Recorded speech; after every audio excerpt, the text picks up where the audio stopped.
없는 행동하면서 인정받을 생각하지 마라는 제목으로 하나님 말씀 시험합니다. 하나님께서 아브라함을 시험하셨습니다. 그런데 이삭도 시험하셨습니다. 아브라함만 시험받은 게 아니라 이삭도 시험을 받았습니다. 아브라함만 순종하면 되는 게 아니라 이삭도 순종해야 했습니다. 합작으로 순종하지 않으면 하나님의 뜻을 이룰 수가 없었습니다. 당시 이삭의 나이는 정확히 알 수 없습니다. 그렇지만 대략적으로 그 나이를 추측해 볼 수는 있죠. 이삭은 한참 에너지가 넘치는 청소년이었을 것이다 라고 추측해 볼 수 있습니다. 왜냐하면 이삭이 번제할 나무를 지고 산에 오르는 장면이 나오거든요. 이삭에 그런 힘이 있었다면 상대적으로 그 아버지 아브라함은 어떠했죠? 지금 아브라함의 나이는 120세가 되어가는 상황이었습니다. 많이 늙고 힘도 없고 연약한 상황이었죠. 힘으로 이삭이 아버지를 거역하면 어찌할 도리가 없는 상황이었습니다. 오늘 말씀 통해서 이삭의 순종은 어떠한 것이었는지 함께 살펴보도록 하겠습니다. 6절에 보면 아브라함이 번제나무를 가져다가 누구에게 주었다고 말씀하고 있죠? 그의 아들 이삭에게 주었다. 그의 아들 이삭에게 주고 번제나무를 지웠다. 이 지웠다는 말은 히브리어로 놓다, 얹다, 두다, 두가하다는 뜻을 가지고 있습니다. 이 문맥상으로 본다면 어깨에 지게 했다라고 볼 수 있겠죠. 이삭이 이 번제나무를 어깨에 쥐고 갔다는 겁니다. 옛날 우리나라 조선식으로 한다면 지게를 쥐고 가는 거죠. 쉽게 말하면 나무를 쥐고 올라갔습니다. 이 나무를 쥐고 갈 정도면 좀 중학생은 조금 힘이 약해요. 이 근력이 약하죠. 그런데 고등학생 이상 되면 이 힘이 있어서 나무를 쥐고 올라갈 정도가 됩니다. 그래서 이삭은 아마도 고등학생 이상의 청소년이 되었을 것이다 라고 이해할 수가 있습니다. 이삭이 나무를 어깨에 쥐고 갔고 아브라함은 뭘 쥐고 갔죠? 불과 칼을 손에 들고 왔습니다. 자기는 불과 칼을 손에 들고. 그런데 이때 이삭이 아버지에게 질문을 합니다. 7절 하반절에 보면 이삭이 이르되 불과 나무는 있거니와 번제할 어린 양은 어디 있나이까? 아버지, 불도 있고 나무도 있고 칼도 있는데 번제할 어린 양은 어디 있죠? 번제할 어린 양이 없는 것 같은데요? 어디 있어요? 하고 물은 겁니다. 이 말을 들은 아브라함은 순간 뜨끔했겠죠. 왜냐하면 아들을 번제물로 잡아야 되는데 번제할 어린 양이 어디 있나이까? 라고 딱 물으니까 아버지 마음이 뜨끔했겠죠. 핵심을 찌르는 질문이었습니다. 대답하기 어려운 질문이었습니다. 평소 아버지가 하나님께 제사를 드릴 때마다 봤거든요. 불도 있고 칼도 있고 나무도 있고 어린 양도 있고. 그런데 오늘따라 왜 번제할 어린 양이 없냐는 거죠. 여기서 말하는 번제는 히브리어로 올라가다, 상승하다 이런 뜻을 가지고 있습니다. 위로 올라가는 제사, 연기가 위로 올라가는 제사. 특히 번제는 제물을 통째로 전부 다 불태워서 올리는 제사였거든요. 이것은 하나님께 대한 전적인 헌신, 완전한 헌신을 의미합니다. 하나님께 계산적이지 않은 거예요. 그냥 몽땅 하나님 앞에 다 올려드리는, 돌려받을 마음이 없는 완전한 헌신, 계산이 없는 헌신, 일부가 아니라 전부를 드리는 헌신, 마음과 정성을 다하는 헌신을 의미합니다. 그렇다면 하나님께서 왜 이삭을 번제로 바치라고 했는지 이해가 됩니다. 이삭에 대한 소유권을 나에게 완전히 넘기라는 거죠. 지금 아브라함이 뭘 붙잡고 있는 거예요? 이삭을 붙잡고 있는 거예요. 아들 이삭에 매여서 살지 말고, 아들 이삭만 바라보며 살지 말고 이삭을 전부 나에게 맡겨라. 번제물을 바치라는 것이죠. 자식에게 매이지 말고, 자식만 바라보며 살지 말고 자식을 하나님께 전부 맡기시길 바랍니다. 몽땅 맡기시기 바랍니다. 자식에 대한 소유권을 주장하지 말고 하나님께 넘기시기 바랍니다. 그게 자식을 이 시대의 번제물로 바치는 것인 줄 믿습니다. 이삭이 아버지, 불과 나무는 있거니와 번제할 어린 양은 어디 있나이까? 라고 물었다면 이 이삭은 그럴 정도의 사리 분별 능력이 있었고 나무를 지어갈 정도의 힘이 있었고 그렇기 때문에 다시 한번 이 이삭은 고등학생 정도의 나이가 되었을 것으로 이해해 볼 수가 있습니다. 이런 이삭의 어려운 질문에 대해서 아브라함이 뭐라고 대답을 하죠? 8절 말씀 함께 읽겠습니다. 8절 시작. 아브라함이 이르되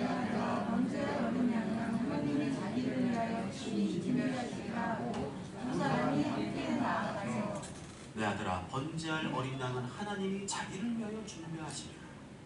내 아들아 번제할 어린 양은 아버지가 준비하는 게 아니고 하나님께서 자기를 위하여 친히 준비하실 것이다. 아브라함은 자기 아들을 죽여서 하나님께 번제를 드려야 될 긴급한 급박한 상황에서도 전혀 감정이 흐트러지거나 요동하지 않고 있습니다. 오히려 하나님께 대한 믿음을 고백하는 기회로 만들죠. 내 아들아 번제할 어린 양은 하나님이 친히 자기를 위하여 준비하시리라. 평상시에 아멘 믿습니다 하는 것은 누구나 할 수 있습니다. 그렇지만 인생의 고난과 위기와 역경을 만나게 되었을 때 도저히 내 힘으로 감당이 안 될 때 그때가 되면 거의 대부분은 믿음이 흔들리게 되고 요동치게 되고 약해지게 되죠. 그렇지만 아브라함은 그 믿음이 흔들리지 않았습니다. 그 마음의 중심이 분명했습니다. 그렇지만 아브라함의 믿음이 항상 그런 건 아니었죠. 20년 전으로 돌아가 볼 거예요. 20년 전에 아브라함은 그 믿음이 어땠습니까? 흔들렸어요. 하나님의 약속의 말씀을 의심했잖아요. 차라리 이 엘리에셀이나 상속자가 되게 하시죠 할 정도로 하나님의 약속의 말씀을 들었지만 신뢰하지 못했습니다. 흔들렸어요. 너무 오랫동안 약속의 말씀이 이루어지지 않으니까 하나님께 대해 섭섭하기도 하고 서운하기도 하고 그 믿음도 흔들렸습니다. 무슨 말이죠? 믿음은 하루아침에 만들어지는 게 아니라는 겁니다. 아무리 성경 백독한다고 해서 믿음이 딱 생기는 게 아니라는 거죠. 믿음은 머릿속에 성경 지식을 많이 집어넣는다고 해서 생기는 게 아닙니다. 성경 많이 읽으면 내가 믿음 좋은 것 같죠? 그런데 인생의 고난 광풍을 만나면 어때요? 그게 다 소용없는 걸 느끼죠. 그렇게 성경을 많이 읽고 또 성경에 대한 지식을 습득하는 것은 꼭 필요한 일이고 중요한 일이지만 그걸로 믿음이 생긴다고 볼 수 없습니다. 아브라함은 언제 이 믿음이 생겼냐? 믿음의 시련과 고난과 역경 속에서 그게 만들어졌습니다. 아브라함이 이삭을 얻을 때까지 99세 때까지는 흔들렸어요. 그런데 정말로 100세가 되었을 때 이삭을 아들로 선물로 주시자 그때는 아브라함이 확신을 갖게 됐습니다. 하나님의 말씀은 반드시 이루어집니다. 당장에 이루어지지 않더라도 하나님의 말씀은 반드시 이루어지는 믿음과 확신이 생겼습니다. 그때부터 100세가 된 후부터는 그 아브라함 믿음이 흔들리지 않습니다. 그 흔들리지 않는 믿음이 있을 때 오늘 이 사건이 벌어진 거거든요.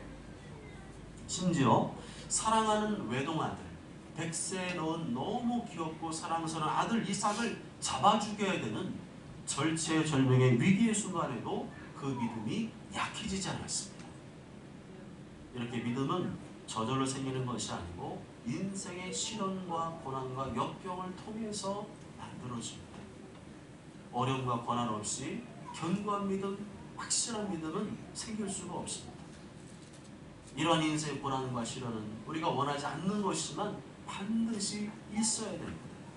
그런 과정이 있어야만 우리의 믿음이 견고해지고 흔들리지 않고 단단해질 수가 있기 때문이죠. 그런 시련과 어려움과 고난 속에서 하나님께서 우리에게 정말로 원하시는 게 뭘까요? 오늘 말씀과 같이 그 어려움과 고난, 절체절명의 위기의 순간에도 하나님을 신뢰하는 믿음을 고백하는 것인 줄 믿습니다. 이렇게 인생의 시련과 고난과 역경 속에서 우리가 해야 될 일은 뭡니까? 신앙 고백입니다. 하는 일이 잘 안 되고 안 풀리고 아무리 기도해도 응답이 없을 때 그때야말로 아브라함처럼 우리의 신앙을 고백할 때입니다. 그때는 의지적으로 하는 겁니다. 의지적으로. 마음 내켜서 하는 것도 아니고요. 생각이 동의가 돼서 하는 게 아니고 의지적으로 하는 겁니다. 그 어떤 감정이 일어나지도 않고 어떤 동의가 되지 않아도 의지적으로 하는 거예요. 하나님의 말씀을 믿고 내 의지를 발동해서 고백하는 것입니다. 군대 가서 훈련받을 때 아그로깡으로라는 말이 있어요. 아그로깡 들어보셨나요? 아그로깡. 우리 이제 현수 좀 있으면 군대 갈 텐데 훈련소 가면 아그로깡 막 이렇게 막 엄살 부리고 막 자꾸 이렇게 그죠? 막 이러면서 아그로깡. 아그로깡으로가 무슨 말이죠? 내키지 하나도 동의가 안 돼도 너무 고통스럽고 지쳐 있어도 내 정신력과 의지를 발동해서 어거지라도 임무를 완수하라는 것입니다. 아그로깡으로. 정신력을 하는 거죠. 인생의 고난과 역경과 시련 속에서 그렇게 하라는 거예요. 감정이 내키지 않죠. 동의가 안 되죠. 그렇지만 내 정신력과 의지를 최대한 끌어올려서 하나님께 대한 신앙을 고백하라는 것입니다. 그렇게 내 믿음을 의지적으로 고백하면 감정도 따라오고 생각도 따라온 줄 믿습니다. 그래야 내 믿음이 흔들리지 않죠. 아브라함도 뭐 지금 뭐 감정이 막 동해서 생각이 확 동의가 돼서 그런 신앙 고백이었을까요? 가슴이 찢어지고 무너지는 상황이지만 이빨 깨물고 악으로 깡으로 하나님께서 준비하시리라. 아멘? 아멘. 이렇게 그런 과정이 있어야 됩니다. 참 감정대로 가고 내 생각이 동의 안 되면 안 하고 그러면 언제 믿음이 단단해지겠어요? 9절에 보면 아브라함이 하나님께서 일러 주신 곳에 이르러 무엇을 하나요? 제단을 쌓죠. 먼저 제단을 쌓아야 되잖아요. 제사를 단을 쌓습니다. 그 다음 뭐 해야 되죠? 나무를 위에다 버려놔야죠. 그 후에 무슨 일을 합니까? 이제 얘기해 보죠. 여기까지는 뭐 쉬운데 아들 이삭을 결박해야 돼요. 아버지보다 더 힘센 아들 10대 청소년 혈기방장한 20대 청소년을 끈으로 묶어서 그 번제나무 위에 올려놔야 돼요. 여러분 이게 가능한 일입니까? 그런데 결박이 되었어 안 됐어요? 결박이 되었어요. 아들 이삭을 제단 나무 위에 올려놨습니다. 아들아 올라가. 그리고 손을 내밀어 칼을 잡았습니다. 그리고 아들 이삭을 정말로 잡으려고 칼을 들어올려서 힘껏 찌르려고 했습니다. 모두 하나님께 맡기고 눈을 감고 눈뜨고 할 수 없잖아요. 눈을 질끈 감고 이빨 깨물고 있는 힘껏 이삭을 향해 칼로 잡으려고 했습니다. 이때 이삭이 얼마든지 아버지 아브라함을 힘으로 밀치고 발할 수 있었어요. 얼마든지 할 수 있었고 얼마든지 가능했습니다. 얼마든지 힘으로 늙은 아버지 120세 되는 아버지 밀치고 아버지 미쳤어요 하면서 도망칠 수 있었습니다. 그렇지만 그 아버지의 그 아들이라 했던가요? 아들 이삭은 아버지의 신앙 고백을 그대로 믿었습니다. 하나님께서 친히 준비하십니다. 아버지의 그 신앙 고백을 자기의 신앙 고백으로 받아들였습니다. 내 아들아 번제할 어린 양은 하나님이 자기를 위하여 친히 준비하십니다. 그 아버지의 신앙 고백을 이삭이 그대로 받아들였습니다. 내가 번제나무에 올라가서 내가 칼에 찔려 번제물로 바친다 할지라도 아버지 말씀이라고 하나님께서 친히 번제물을 준비하십니다. 다시 말하면 우리 아버지 말이라면 믿을 수 있다는 거죠. 다른 사람 말이라면 몰라도 우리 아버지 말은 믿을 수 있다. 우리 아버지 그렇게 말씀했다면 그건 진짜. 나는 아버지 말 믿고 그대로 번제물이 될 것이다. 왜 그랬을까요? 어떻게 그런 생각을 했을까요? 평소에 아버지 아브라함이 그런 믿음을 보여주었기 때문이죠. 다른 사람은 몰라도 우리 아버지의 말이라면 믿을 수 있다는 생각이 이 이삭의 생각 속에 뿌리를 잡은 것입니다. 박은 것입니다. 평상시에 아브라함 맨날 믿음 없는 소리나 하고 의심하는 소리나 하고 원망불평이나 하고 거짓말이나 하고 술 마시고 꼬장 부리고 성질 부리고 그랬다면 그 아버지 아브라함 말을 믿겠어요? 우리가 그 당시 이삭을 만났더라면 그 당시에 이삭을 만났더라면 이렇게 설명해 줬을 것 같아요. 우리 아버지 나이가 지금 120세가 다 되어가잖아요. 제가 지금 20살도 안 됐잖아요. 그럼 거꾸로 계산하면 우리 아버지가 저를 100세에 낳은 거잖아요. 우리 엄마 나이 90살, 우리 아버지 나이 100살에 저를 낳으신 거잖아요. 있을 수가 없는 일이잖아요. 그런데 그렇게 됐잖아요. 하나님 말씀대로 됐잖아요. 제가 그 증거잖아요. 그래서 저는 어렸을 때부터 무조건 우리 아버지 말이라면 믿었어요. 아멘.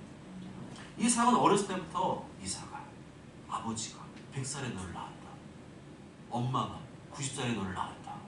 보니까 완전 진짜 할아버지, 할머니 완전히, 죄송합니다, 100살 정도 되면 진짜 늙은 아버지야. 뭐 아버지가 아니라 할아버지, 증조 할아버지 되는 분이 진짜로 나를 낳았어. 아들아, 100세의 아버지가 널 낳았다. 아들아, 90세의 네 엄마가 널 낳았다. 그걸 귀에 못이 밖에 들었어. 그런데 그걸 부인하지 못하는 이유가 자기가 증거거든요. 자기 자신. 하나님의 말씀을 부정할래야 부정할 수가 없었던 겁니다. 그러면서 야, 진짜 하나님 살아계시구나. 하나님 말씀은 정말로 믿을 수가 있구나.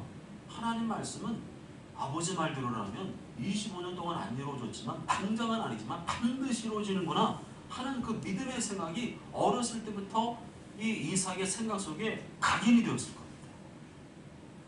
또 감사한 것은 아브라함 100세가 된 이후로는 믿음이 흔들리지 않았습니다.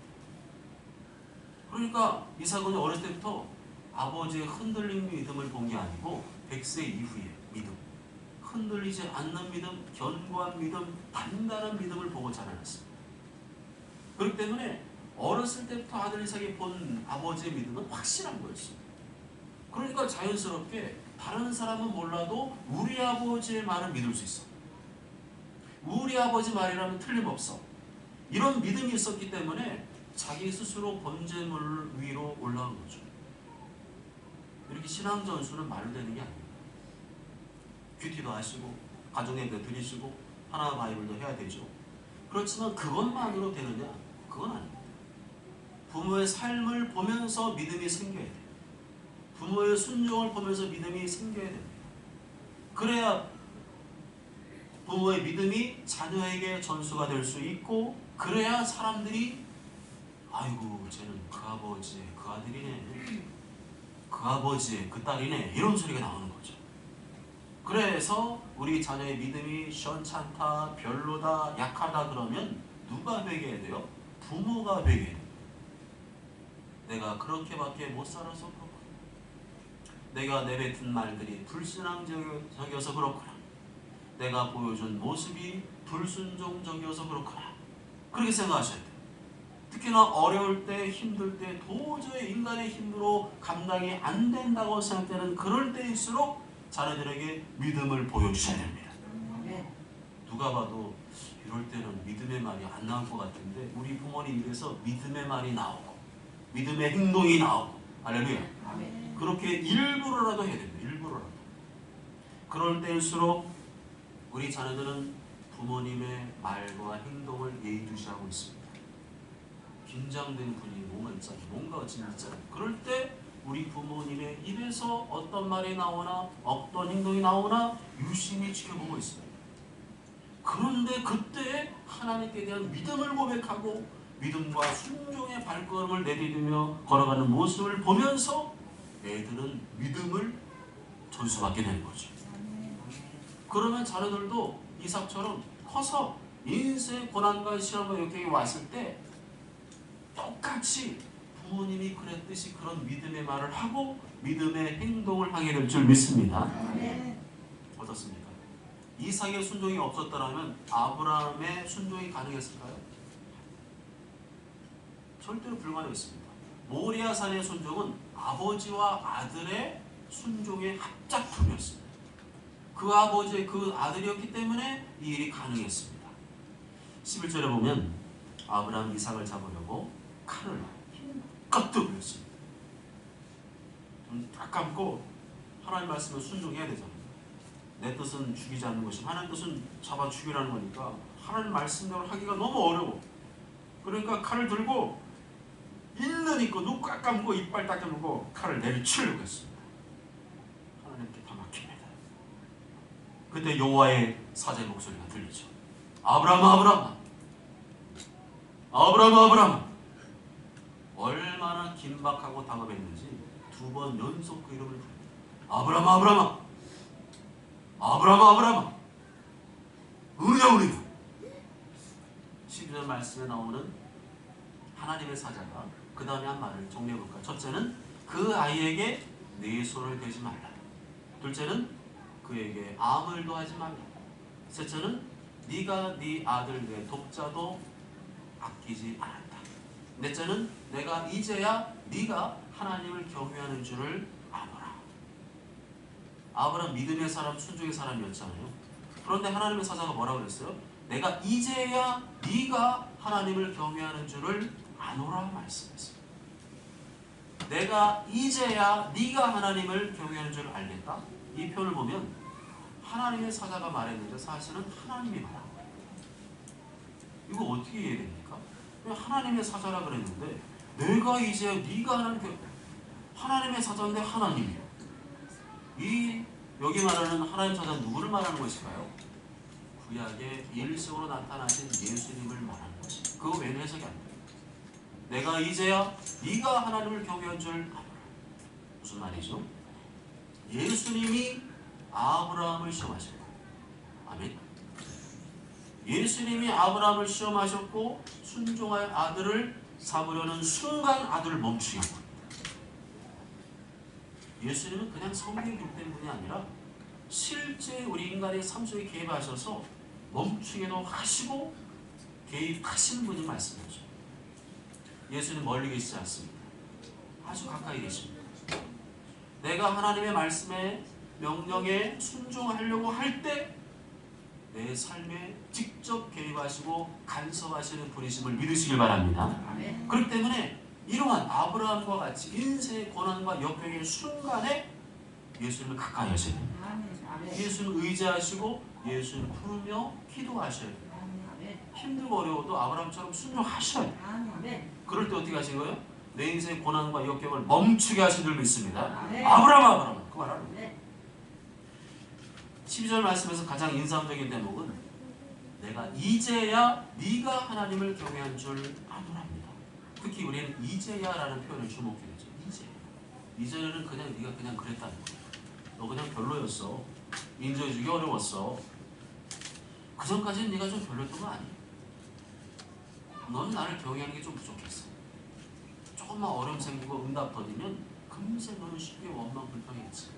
낙심했지. 의심했지. 참지 못하고 조급하게 네 머리로 하려고 했지. 그런데 이제는 네가 그래. 이제는 네가 내 말을 정말로 믿고 믿음의 말을 하고 믿음의 행동을 하는 것을 오늘 보았어. 정말 이제는 네가 나를 경외하는 것을 알겠어. 너의 그 변화된 믿음의 말과 행동 오늘 인정해 주마. 그러신 겁니다. 어떻습니까? 오늘 말씀 보면서 하나님께서 가장 기뻐하시는 것이 무엇이라고 생각하십니까? 순종이죠. 하나님 말씀에 순종하는 겁니다. 내 뜻을 꺾고 내 주장을 꺾고 하나님 말씀에 순종하는 겁니다.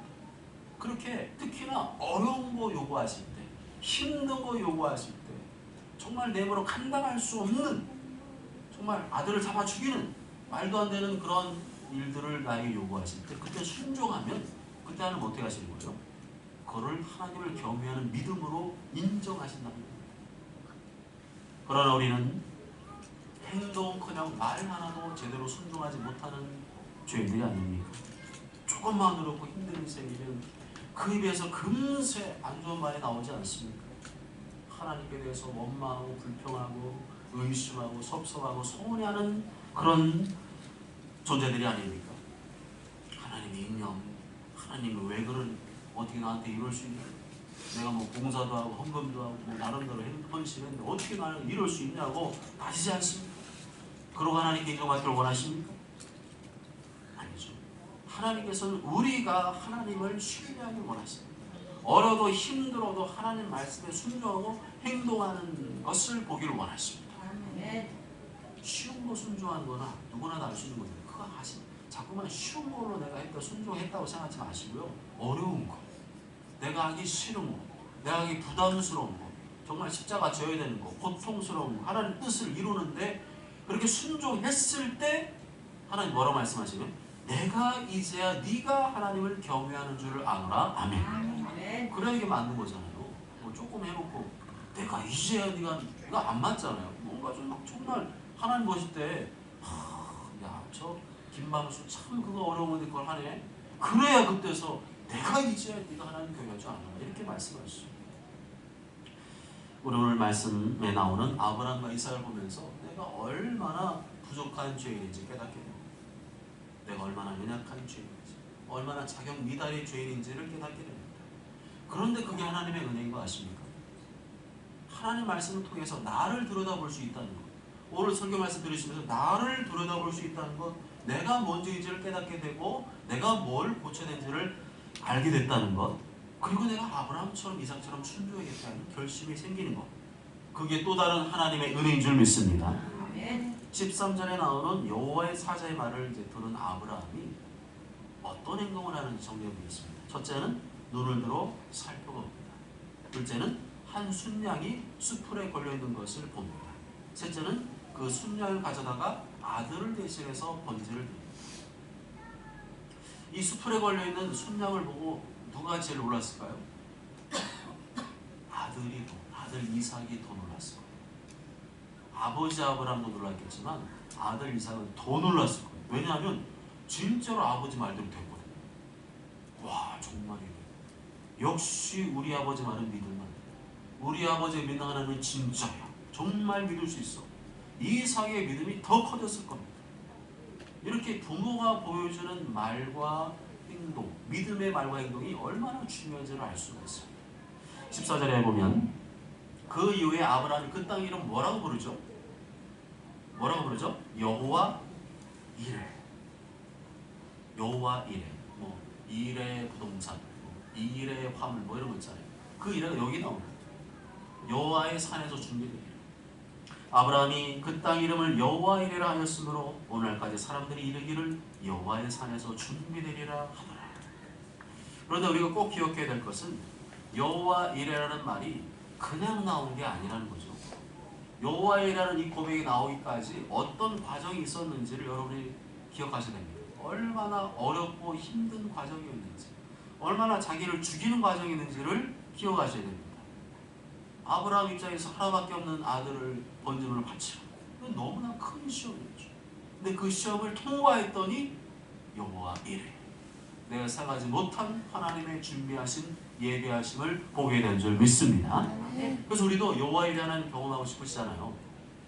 그러려면 뭘 통과해야 돼요? 큰 시험을 통과해야 돼요. 자잘한 거, 뭐 오늘따라 왜 이렇게 말을 안 듣니, 애들이 말 안 듣고 남편을 따라 속세, 그런 정도가 아니고요. 인생의 큰 시험을 통과해야 돼요. 하기 싫고 내키지 않고 피하고 싶고 도망치고 싶고 감당하기 벅찬 하나님의 말씀과 명령에 순종하는 과정을 겪은 다음에 뭐가 있어요? 여호와 이레가 있는 줄 믿습니다. 아멘. 그런 고통의 시간, 순종의 시간, 희생의 시간, 인내의 시간, 자기를 부인하고 자기를 죽이는 십자의 과정을 통과해야만 뭐가 있다고요?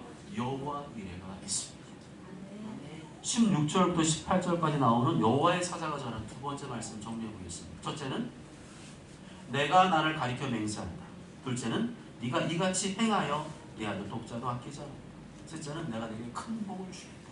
넷째는 네 씨가 크게 번성하여 하늘의 별과 같고 바다의 모래와 같게 하리라.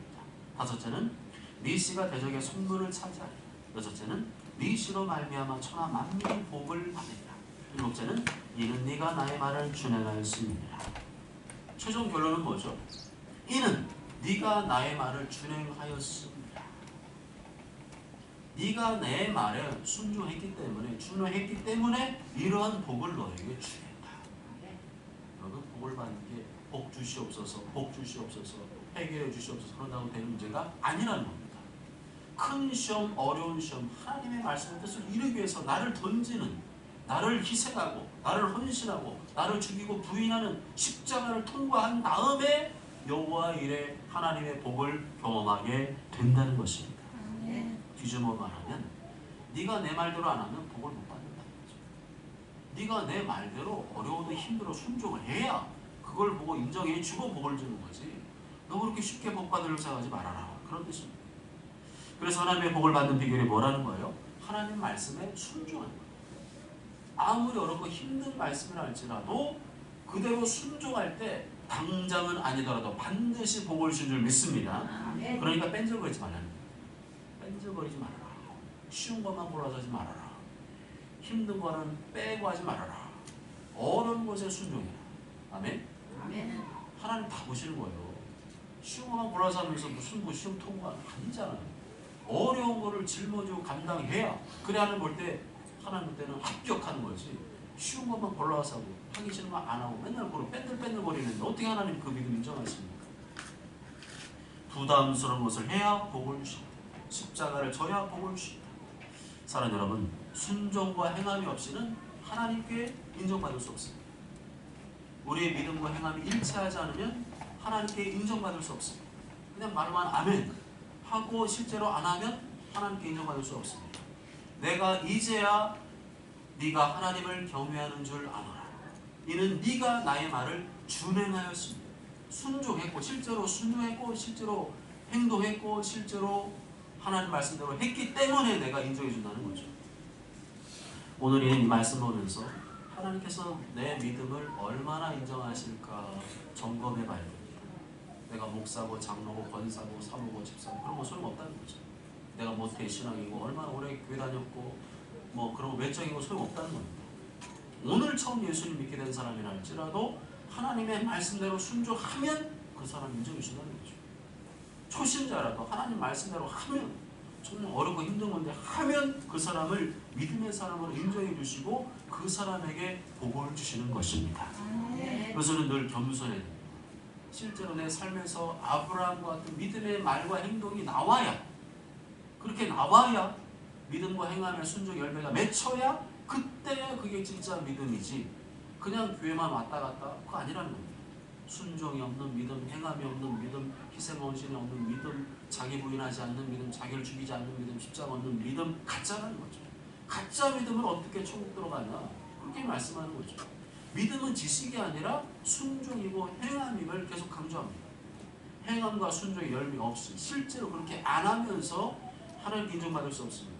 어려워도 힘들어도 하기 싫어도 자기를 부인하고 자기 십자가를 지는 자가 하나님께 인정받고 복을 받게 되는 줄 믿습니다. 아멘. 모쪼 저런 모두가 아브라함 이삭처럼 아무리 어렵고 힘든 말씀이라 할지라도 행하는 믿음, 순종하는 믿음, 희생하는 믿음, 십자가를 지는 믿음을 통해서 하나님께서 인정해 주시고 복을 주는 여호와의 하나님을 경험하게 되시길 주님의 이름으로 축복합니다.